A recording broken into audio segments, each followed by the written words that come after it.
मी कॉलेजचे शिक्षण घेण्यासाठी शहरामध्ये रूम करून राहत होते. मी दिसायला खूप सुंदर असल्यामुळे मला माझ्या सुंदरतेचा खूप गर्व वाटायचा. कोणीतरी सारखं माझ्याकडे पाहत आहे असं मला वाटायचं. आमच्या रूमच्या बाजूलाच आंघोळीसाठी 2 बाथरूम होत्या. त्यातील एक बाथरूम आम्ही कधीमधी वापरायचो. कॉलेजला जायला उशीर होत आहे म्हणून एके दिवशी मी लवकर आटोपण्यासाठी आडगळीच्या बाथरूममध्ये आंघोळीसाठी गेले. आंघोळ करण्यासाठी कपडे काढले तेव्हा अचानक मला असे दृश्य दिसले की माझ्या पायाखालची जमीनच सरकली. बाथरूममध्ये मी असे काही पाहिले की माझ्या सर्व अंगावर काटाच फुटला होता. बाथरूममध्ये तर भला मोठा एक धोतर घातलेला. गावातच माझे 10वीचे शिक्षण पूर्ण झाले होते. मी अभ्यासात खूप हुशार होते म्हणून माझ्या आईवडिलांनी मला मोठ्या शहरामध्ये कॉलेजला पाठवण्याचे ठरवले होते. माझं नाव सारिका आहे. मी जेव्हा 10वीला गावामध्ये शिकत होते तेव्हा शाळेतील मुलं तर सारखं माझ्याकडेच बघत होती. मला खूप लाज वाटायची पण शाळेत गेल्याशिवाय पर्याय नव्हता. मी घरी असे काही सांगू शकत नव्हते. मला तर घरी सांगायची देखील खूप भीती वाटायची. सांगणार तरी काय, शाळेतील मुलं माझ्याकडे बघतात असं मी माझ्या आईला म्हणू शकत नव्हते. आमच्या शाळेत सर्वात शेवटला बसणारा तो काळा जाडजूड दिनेश तर माझ्याकडे एकटक पाहत बसायचा. तासभर त्याची नजर तर माझ्यावरून हटतच नव्हती. मला अभ्यास करण्यात देखील खूप अडथळा व्हायचा. इच्छा नसताना देखील माझं लक्ष त्या दिनेशकडे जात होतं आणि घरी आल्यावर आईची ती शंकेखोर नजर जसं काय झेरॉक्स मशीन आहे तसेच आई प्रत्येक दिवशी शाळेतून घरी आल्यानंतर मला निहारत बसायची. माझं तर दिवसभर लाजून लाजून पाणी पाणी होत होतं. अशा परिस्थितीत देखील मी माझं लक्ष इकडे तिकडे जाऊ दिले नाही आणि खूप चांगला अभ्यास करून मी 10वीला चांगले गुण घेतले. शाळेत चांगले गुण मिळाल्यामुळे माझ्या शिक्षकांनी माझा सत्कार केला होता. शाळेतील मुख्याध्यापकांनी कॉलेजला शिकण्यासाठी मला काही आर्थिक मदत देखील केली. म्हणून तर माझ्या आईवडिलांनी मला कॉलेज शिकण्यासाठी शहरात पाठवले. शहरात आल्यानंतर माझी आई मला दररोज संध्याकाळी फोन लावायची आणि म्हणायची की सारिका इकडे तिकडे जाऊ नकोस, कोणा मुलाबरोबर जास्त बोलू नकोस. मी आता आईचं सगळं ऐकत होते पण तरी देखील आई मला रोज असं सांगायची. आईच्या अशा बोलण्यामुळे कधी कधी तर मला खूप राग येत होता कारण माझ्या शेजारच्या मैत्रिणी माझ्यावर खूप हसायच्या. मग मला वाईट वाटायचं. सध्या मी शहरात एका कॉलेजमध्ये 11वीला ॲडमिशन घेतलेले होते. मी दिसायला खूप सुंदर होते त्यामुळे कॉलेजमधील मुलं देखील माझ्याकडेच पाहायची. पण शाळेपासूनच मला याची सवय होती म्हणून मी जास्त मुलांकडे लक्ष देत नव्हते. कॉलेजमध्ये वेळेत येणे जाणे व्हावा म्हणून मी आणि माझ्या 2 मैत्रिणी कॉलेजजवळच एक रूम किरायाने केली होती. जवळजवळ गेले 6 महिने आम्ही मैत्रिणी त्याच रूममध्ये राहत होतो आणि तिथेच चांगला अभ्यास करायचो. पण काही दिवसांनी रूम मालकाने आम्हाला रूम मोकळी करायची सांगितली कारण त्यांना तिथे बांधकाम करायचे होते. मग मी तसं माझ्या आईवडिलांना सांगितलं आणि 2-4 दिवसात माझ्या आईवडिलांनी मला कॉलेजपासून थोड्या दूर अंतरावर एक रूम करून दिली. रूमचे भाडे खूप असल्यामुळे आम्ही 4 मैत्रिणी त्या रूममध्ये राहत होतो. सुलभा माझी शाळेपासूनच जिवलग मैत्रीण आहे. ती कुठेही माझ्याबरोबरच असते. मग आम्ही त्या नव्या रूममध्ये जवळजवळ आलेलो 8 दिवस झालं होतं. पहिल्या 2-3 दिवस मी एवढं आजूबाजूला लक्ष देत नव्हते पण मला तर असं जाणवत होतं की कोणीतरी आमच्याकडे सारखं पाहत आहे. शंका दूर करण्यासाठी मी एके दिवशी गेटमधून बाहेर पडताना आजूबाजूला पाहिले तेव्हा जवळजवळ माझ्या आजोबाच्या वयाची एक व्यक्ती माझ्याकडे एकटक पाहत होती आणि गालातच हसत होती. त्यांच्या अशा वागण्यामुळे मला तर खूप राग आला. मी माझ्या मैत्रीण सुलभाला म्हणाले की बघ ना ग सुलभा, तो म्हातारा आपल्याकडेच कसा बघत आहे. त्यावर सुलभा आणि माझ्या 2 मैत्रिणी त्याच्याकडे पाहू लागल्या. तेव्हा त्या 2 मैत्रिणी म्हणाल्या की अरे सारिका, तो म्हातारा तर तुझ्याकडेच पाहत आहे. मी हळूच वर नजर करून पाहिले तेव्हा खरंच तो तर माझ्याकडेच एकटक पाहत होता. पाहता पाहता त्याने त्याच्या खिशातून एक पानाचा विडा काढला आणि दाताखाली धरला. मला तर खूपच विचित्र वाटले. आम्ही सर्वजणी लवकर लवकर चालत कॉलेजकडे गेलोत. परत कॉलेजवरून घरी येताना देखील तो म्हातारा त्याच गेटमध्ये उभा होता आणि माझ्याकडे पाहून गालातच हसत होता. तो एकटक माझ्याकडे पाहत होता. म्हणून तर मला खूप विचित्र वाटत होतं. या गोष्टीचं मला खूप टेन्शन येऊ लागलं. तेव्हा माझ्या मैत्रिणी मला म्हणाल्या की सारिका, तू याचे काही टेन्शन घेऊ नकोस. तो फक्त तुझ्याकडे पाहत आहे. त्याने तुला काही फरक पडत आहे का? त्यामुळे तू त्या गोष्टीचा एवढा विचार करू नकोस. मैत्रिणींनी मला धीर दिल्यानंतर मी थोडी शांत झाले होते. आता असेच दिवस जाऊ लागले. तो म्हातारा तर रोजच माझ्याकडे पाहून हसत होता. एका दिवशी त्या म्हाताऱ्याने अतिपणाच केला. त्या दिवशी माझ्या मैत्रिणी माझ्याबरोबर कॉलेजला आल्याच नव्हत्या. म्हणून कॉलेजला जाताना मी तर एकटीच होते. माझ्याबरोबर कोणीच नव्हतं. रस्त्याने मी चालत जाताना अचानक माझ्या मागे मला बुटाचा आवाज येऊ लागला. मी हळूच तिरक्या नजरेने पाहिले तेव्हा तोच म्हातारा माझ्या मागे मागे येत होता.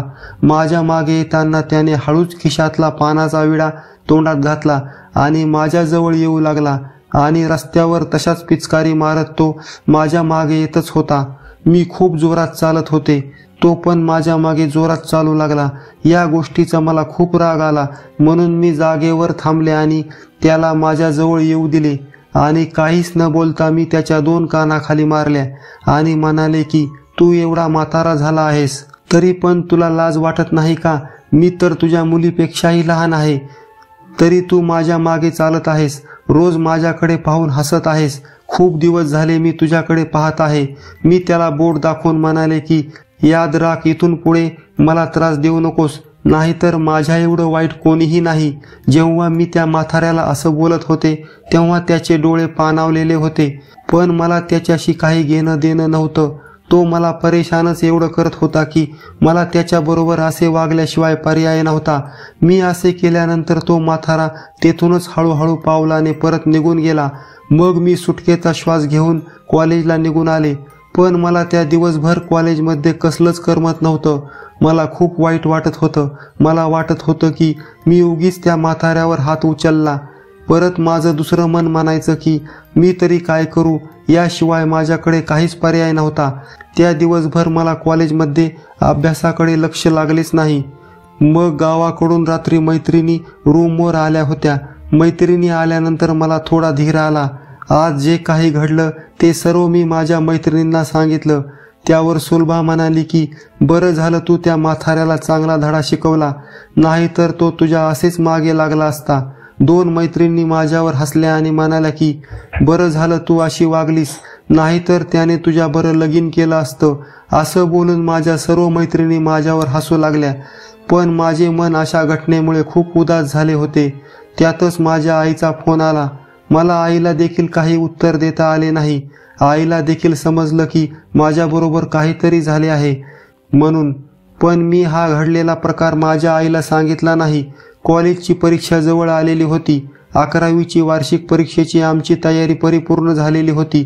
सकाळीच कॉलेजला लवकर जायचे होते म्हणून आम्ही सर्वजणी घाईगडबडीने आवरून घेऊ लागलो. आमच्या रूममध्ये रेग्युलर वापरण्याचे एक बाथरूम होते. माझ्या मैत्रिणी त्या बाथरूममध्ये आंघोळ करण्यासाठी गेल्या म्हणून मी त्या रूमच्या बाजूला एक दुसरे न वापरलेले बाथरूम होते. मी तिथे जाऊन आंघोळीला पाणी ठेवले. टॉवेल आणि माझे कपडे घेऊन मी बाथरूममध्ये शिरले. खूप दिवसांनी या बाथरूमचा वापर केल्यामुळे बाथरूमच्या वरच्या भागावर जाळ्या लोंबत होत्या. कॉलेजला उशीर होईल म्हणून मी लवकरच आंघोळीची तयारी केली. मी माझ्या अंगावरचा टी-शर्ट काढू लागले तेव्हा अचानकच मी काही असे दृश्य पाहिले की माझ्या तर सर्व अंगावर काटाच फुटला. मला तर चक्कर आल्यासारखे वाटत होते, कारण तो म्हातारा त्याच बाथरूममध्ये उभा होता. असं त्याला अचानक डोळ्यासमोर पाहून तर मला काहीच कळत नव्हतं. बाथरूमचा दरवाजा मी लॉक केला होता आणि अशा परिस्थितीत मी अर्धवट कपडे काढलेले आणि तो म्हाताराही आतमध्ये. यामुळे मी खूप मोठ्याने ओरडू लागले. माझ्या ओरडल्यामुळे माझ्या सर्व मैत्रिणी तिथे जमा झाल्या. बाथरूम उघडल्यानंतर आतमध्ये सर्वांना तो म्हातारा दिसला.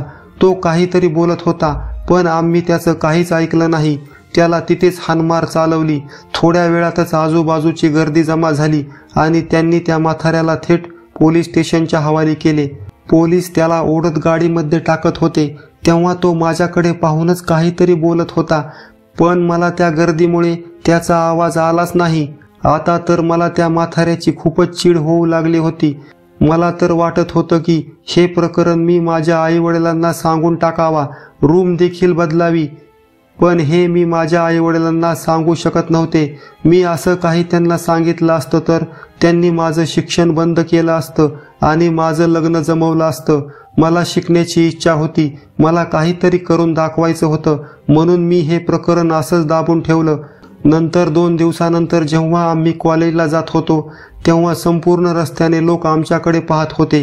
हे तर मला खूपच वेगळं वाटत होतं.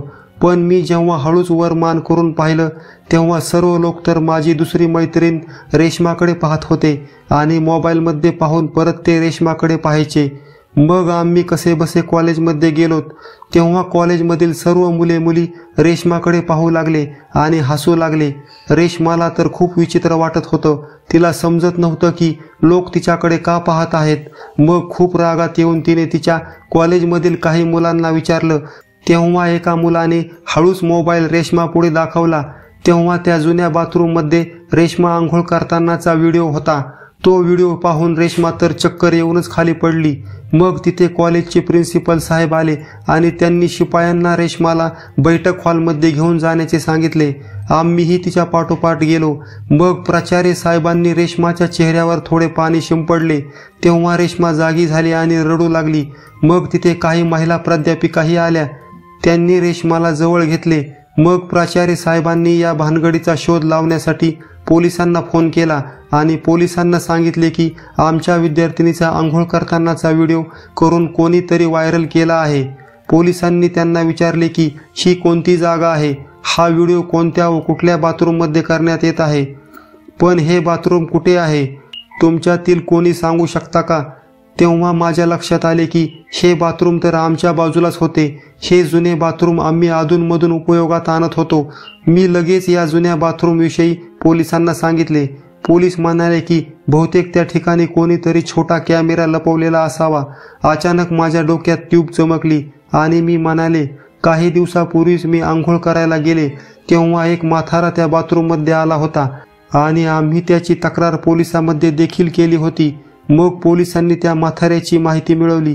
त्या म्हाताऱ्याचं नाव रावसाहेब होतं आणि तो त्या दिवसापासून पोलीस स्टेशनमध्येच होता.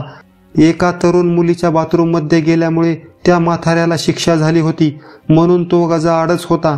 मग पोलीस म्हणाले की तो रावसाहेब तर जेलमध्येच आहे. मग तो हा व्हिडिओ कसा बनवेल आणि त्याला मोबाईल देखील चालवता येत नाही. रावसाहेबाकडे कसलाच मोबाईल नाही. त्यानंतर मी पोलिसांना म्हणाले की नाही साहेब, तोच तर त्या दिवशी मी आंघोळ करताना बाथरूममध्ये लपून बसलेला होता. मग पोलिसांनी रावसाहेबाची चांगलीच विचारपूस केली. तेव्हा रावसाहेब म्हणाला की मी तुम्हाला सगळं काही खरं सांगतो. बाथरूममध्ये एका मुलीला कॅमेरा लपवताना मी पाहिलं होतं, म्हणून मी तो कॅमेरा काढण्यासाठी बाथरूममध्ये गेलो होतो आणि तेव्हाच तिथे सारिका आंघोळीसाठी आली. तेव्हा तो म्हातारा म्हणाला की साहेब, त्या मुलीला मी माझ्या नातीप्रमाणे समजत आहे. तिच्याविषयी माझ्या मनात काहीच पाप नाही आणि येणारही नाही. माझ्याविषयी तिचा काहीतरी गैरसमज झाला आहे. कॅमेरा लपवणारी ती मुलगी मी ओळखू शकतो. तुम्ही फक्त मला त्या मुलीच्या रूमकडे घेऊन चला. असं तो म्हातारा रावसाहेब पोलिसांना बोलल्यानंतर पोलिसांनी त्याला आमच्या रूमकडे नेले. मग रावसाहेबांनी आम्हा सर्वांना रूमच्या बाहेर बोलावले. तेव्हा त्या रावसाहेबांनी माझी मैत्रीण सुलभाकडे बोट दाखवत सांगितले की साहेब, हीच ती मुलगी या जुन्या बाथरूममध्ये कॅमेरा लपवत होती आणि मी माझ्या डोळ्याने पाहिले होते, म्हणून मी तो कॅमेरा काढण्यासाठी बाथरूममध्ये गेलो होतो. मी तो कॅमेरा देखील काढून टाकला होता. मग त्या म्हाताऱ्या रावसाहेबाने हळूच खिशातून तो लहान कॅमेरा काढून पोलिसांना दाखवला. मग रावसाहेब मला म्हणाला की मुली, मी तुला माझ्या नातीप्रमाणे मानतो. माझा एक मुलगा आहे. तो आणि त्याची बायको 2-4 वर्ष माझ्याबरोबर राहिले. माझी एक लहान नात होती. मी तिच्याबरोबर खूप खेळायचो, मस्ती करायचो, कारण रिटायर झाल्यामुळे मला तर फक्त माझ्या नातीबरोबर खेळायचेच काम होते. पण काही कारणामुळे माझा मुलगा दूर देशी राहण्यासाठी निघून गेला. त्यानंतर 10 वर्ष झाले तो अजून देखील घरी आला नाही. मला माझ्या नातीची खूप आठवण येत होती. जेव्हा तू येथे रूम करून आली तेव्हा मला तुझ्यात माझी नात दिसली, म्हणून मी तुझ्याकडे सारखं पाहत होतो. मला तुझ्या डोक्यावरून हात फिरावासा वाटत होता. तो म्हातारा असं बोलल्यानंतर माझ्या देखील डोळ्यात अश्रू आले. मला ते दिवस आठवले ज्या दिवशी मी त्या म्हाताऱ्यावर हात उचलला होता. मग मी त्या रावसाहेबाजवळ गेले व त्यांना म्हणाले की बाबा मला माफ करा, मी तुम्हाला ओळखले नाही. मग रावसाहेबांनी माझ्या डोक्यावरून हात फिरवला. मला तर माझ्या आजोबांची आठवण आली, कारण मला आजोबा नव्हते. मी लहान असतानाच माझे आजोबा मरण पावलेले होते. एवढं सगळं होत असताना अचानक सुलभा त्या ठिकाणाहून पळू लागली. तेव्हा पोलिसांनी तिच्या मागे धाव घेत तिला ताब्यात घेतले. महिला पोलिसांनी सुलभाला चांगलेच फटके दिले आणि विचारले की तू बाथरूममध्ये कॅमेरा का लपवलास. पोलिसांच्या फटक्यामुळे सुलभा चांगली जागेवर आली आणि म्हणाली की माझा एक बॉयफ्रेंड आहे, तो असे व्हिडिओ करून बाजारपेठेमध्ये विकतो आणि खूप पैसा कमवतो. त्यानेच मला जबरदस्ती करून माझ्या मैत्रिणीचा व्हिडिओ काढायला सांगितला होता, पण त्या दिवशी या म्हाताऱ्याने कॅमेरा काढून घेतला म्हणून सारिकाचा व्हिडिओ मला घेताच आला नाही. मग मी दुसऱ्या दिवशी कॅमेरा लावून रेशमाचा व्हिडिओ बनवला आणि माझ्या त्या बॉयफ्रेंडला देऊन टाकला. मग पोलिसांनी सुलभाला चांगलेच फटके लावले आणि तिच्याकडून तिच्या बॉयफ्रेंडचा नंबर घेतला, पण तो फोन स्विच ऑफ म्हणून सांगत होता. पोलिसांच्या माहितीनुसार सुलभाचा बॉयफ्रेंड हा अट्टल गुन्हेगार प्रवृत्तीचा होता. त्याला ही गोष्ट माहीत होताच तो केव्हाच दूर कुठेतरी फरार झाला होता. मग सुलभा अल्पवयीन असल्यामुळे तिला पोलिसांनी बाल सुधारगृहामध्ये टाकले. तिला पोलीस धरून घेऊन जाताना सुलभा खूप रडत होती. मला पण माझ्या मैत्रिणीची दया येत होती, पण यात आता मी काहीच करू शकत नव्हते. सुलभाला तिच्या वाईट कर्माची शिक्षा मिळाली होती आणि मला देखील एक चांगले आजोबा भेटले होते. मग मी त्या आजोबाला माझ्याविषयी सगळी माहिती दिली. मग त्या आजोबांनी माझ्या घरी माझ्या आईवडिलांना फोन करून या घटनेबाबतची सर्व माहिती सांगितली.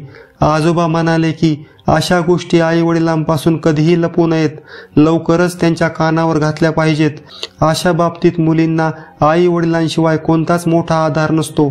मग माझे आईवडील माझ्याकडे आले आणि त्यांनी मला घरी परत येण्याचा हट्ट केला, पण मी त्यांना म्हणाले की या जगात अशा गोष्टी घडत असतात, त्यामुळे मुलींनी काय जगण्याचं सोडून द्यायचं की काय. आई बाबा मला खूप अभ्यास करून खूप मोठं व्हायचं आहे, त्यामुळे मी कशाही परिस्थितीत शिक्षण घेणारच. मी त्यांना हात जोडले. तेव्हा रावसाहेब आजोबा माझ्या आईवडिलांना म्हणाले की मी सारिकाबरोबर सावलीसारखा उभा आहे, तुम्ही तिची काळजी करू नका, पोरीला शिक्षण घेऊ द्या, मी आहे तिची काळजी घ्यायला, तुम्ही चिंता करू नका, तुम्ही गावाकडे निघून जा, काही कमी जास्त असेल तर मी तुम्हाला नक्की फोन करेल. खरंच ते आजोबा माझी खूप काळजी घेत होते. ज्यांच्यावर मी शंका घेतली होती, ज्यांचा मी खूप रागराग करायचे, आज तेच माझी एका सख्या नातीसारखी खूप काळजी घेत होते. मला तर असं वाटत होतं की मी लहानपणापासूनच या आजोबाबरोबर राहत आहे की काय. माझं शिक्षण पूर्ण होईपर्यंत आजोबांनी माझी खूप काळजी घेतली. त्यानंतर हृदयविकाराच्या आजाराने त्या आजोबा रावसाहेबाचे निधन झाले. या गोष्टीला आता जवळजवळ 5 वर्ष होऊन गेले होते. मी आता एका शाळेवर शिक्षिका आहे. मला आज देखील त्या आजोबाची खूप आठवण येते. माझ्या मित्र आणि मैत्रिणींनो, कशी वाटली तुम्हाला ही कथा? आवडली तर व्हिडिओला लाईक करा, शेअर करा आणि आमच्या चॅनलला सबस्क्राईब करा. धन्यवाद मित्रांनो.